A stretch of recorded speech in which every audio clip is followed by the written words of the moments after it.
হুমায়ুন কবির বিরুদ্ধে 1000 কোটি টাকার দুর্নীতির অভিযোগ তুলছে তৃণমূল কংগ্রেস। তার জন্য ভিডিও পাবলিশ করেছে এবং গোটা বিষয়টা নিয়ে হুমায়ুন কবির মিথ্যে অভিযোগ পাল্টা মানহানি মামলার হুঁশিয়ারি দিচ্ছেন।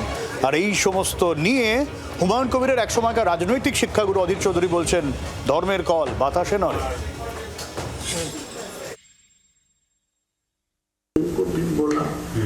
सुरेंद्र जी को बोला मेरा पास पैसा चाहिए, मैं मुसलमान को इकट्ठा करने के लिए उनको चुनाव में मेरा पास वोट लेने के लिए वो एक सीट में 3 करोड़ 4 करोड़ खर्चा होगा। वो जो टीएमसी वाला जो है सत्ता में है वो पैसा ज़्यादा नहीं देते, लेकिन आज के दिन में जो नया नया मेरा मुसलमान को जो उम्मीदवार खड़ा करेगी वो सब शिक्षित मतलब होगी, स्वच्छ भावमूर्ति होगी, मुसलमान को पास उनको ज़्यादा इम्पोर्टेंस भी है, लेकिन मेरा पैसा का जरूरत है। সিট প্রতি টাকা চাই, সেই টাকা কি বিজেপি দেবে? শুধু তো প্রার্থী দাঁড় করানোর টাকা নয়। তৃণমূলের প্রকাশিত ভিডিওয়ে হুমায়ুনের নিজের জন্য টাকার কথা বলতে শোনা গিয়েছে।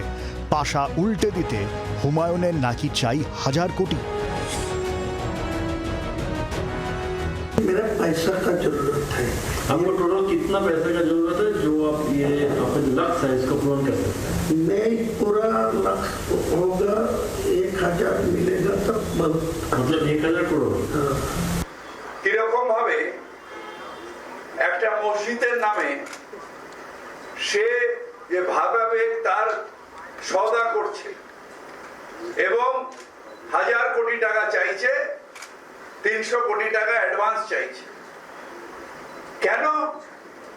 তার কারণ আমরা যারা মুসলমান সমাজের মানুষ, আমরা কি গরু ছাগল? আমরা কি বুদ্ধিহীন? তৃণমূলের দাবি, এই গোটা ষড়যন্ত্রে যুক্ত আসাদুদ্দিন ওয়েসির মিমো। ছি ছি ছি ছি, আপনি হায়দ্রাবাদের আইআইএম মিমের সেই ওয়াইসুদ্দিন ওয়েসি, আপনারা এই জায়গায় নামলেন, এই কলঙ্কে নামলেন। আমরা সবাই জানি ভারতবর্ষের বিজেপির বি টিম আপনি।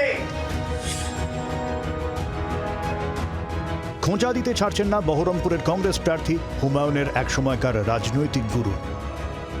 এইসব তো ভোটের আগে নানা রকমের হাওয়া তৈরি করার চেষ্টা করা হয়, সেটা তো প্রমাণ হয়েছে। এর আগে আমাকে হারানোর জন্য দাঙ্গা করানোর কথা বলা হয়েছিল হুমায়ুনকে, সেটাও জানাজানি হলো, এটাও জানাজানি হচ্ছে।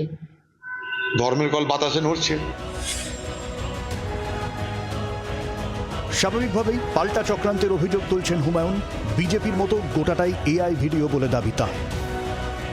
সরাসরি শাসক দল তৃণমূল কংগ্রেসের নেতা নেত্রীরা যথাক্রমে মমতা বন্দ্যোপাধ্যায়, অভিষেক বন্দ্যোপাধ্যায়, তাদের আইপ্যাক, তাদের কুণাল ঘোষ, ওই ববি হাকিমরা সরাসরি হুমায়ুন কবিরের রাজনৈতিক মোকাবেলা করতে না পেরে এআই ভিডিও করে আমাকে মেলাইন করার জন্য বিজেপির সাথে আমাদের লেনদেনের কথা বলছে। আমি চ্যালেঞ্জ করছি আপনাদের মাধ্যমে মমতা ব্যানার্জি, অভিষেক ব্যানার্জি, ববি হাকিম আর কুণাল ঘোষকে, এটা যদি প্রমাণ দিতে পারে, 1000 কোটি তো দূরের কথা, 1 কোটি টাকার কোনো লেনদেনের যদি প্রমাণ করতে পারে, তাহলে আমি রাজনীতির ময়দান থেকে সরে আসব, মানুষের কাছে ভোট চাইব না। ষড়যন্ত্র, এআই ভিডিও, না সবটাই খাঁটি সত্য?